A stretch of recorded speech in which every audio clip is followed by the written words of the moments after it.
So from your dashboard, click on Analytics, and you'll see there's a whole panel of analytics here. So if you have an e-commerce website, you have this sales page where you can see their revenue, units sold, etc. And you can also customize it by the timeline in the top right-hand corner. Traffic is a section where you can see how people are visiting, when they're visiting, if they are unique or if they are returning visitors. You can also customize the timeline based on time or week. Geography is an interesting panel because you can actually see more information on your visitors and where they are coming from. This is very interesting for you if you have a specific market that you are looking for or if you are trying to target a specific local area. If you have a commerce website, you can check out the sales by product, but please note that this is a premium feature, so something that needs to be considered when you are purchasing the subscription plan based on your business need. Likewise with Purchase Funnel, it's also a premium feature, but you are able to see how people are moving throughout your website and whether or not they are being converted. So you can see if they have visited you, if they have viewed a certain product, if they have added said product to cart, and then if they have finally gone through the purchase. So this is very interesting for you to see at what point people are dropping off and how you can further optimize your website to make sure that people are actually going through your purchase funnel.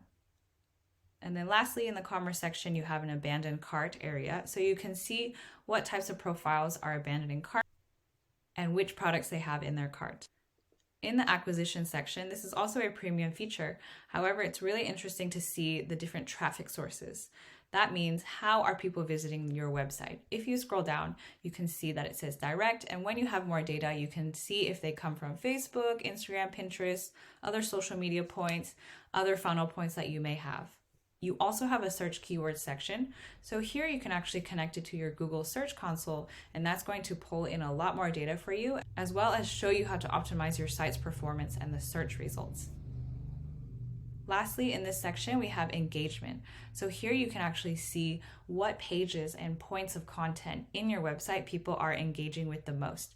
So you can see page views as well as more information such as how much time they spent on each page, what's the bounce rate, and what's the exit rate. In the activity log, you can see a bit more data about your website visitor, what date and time they visited, what's their IP address, so it just generally gives you the country as well as the page that they visited. So here you can actually see a user journey throughout your website if people are landing on your homepage and where do they naturally go to next.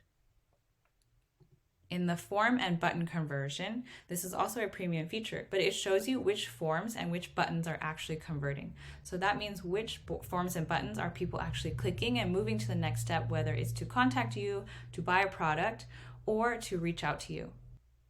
Site search keywords is a bit different than search keywords. If you have a search functionality on your website, let's say you have a big blog section and you have lots of filters and tags and categories in there.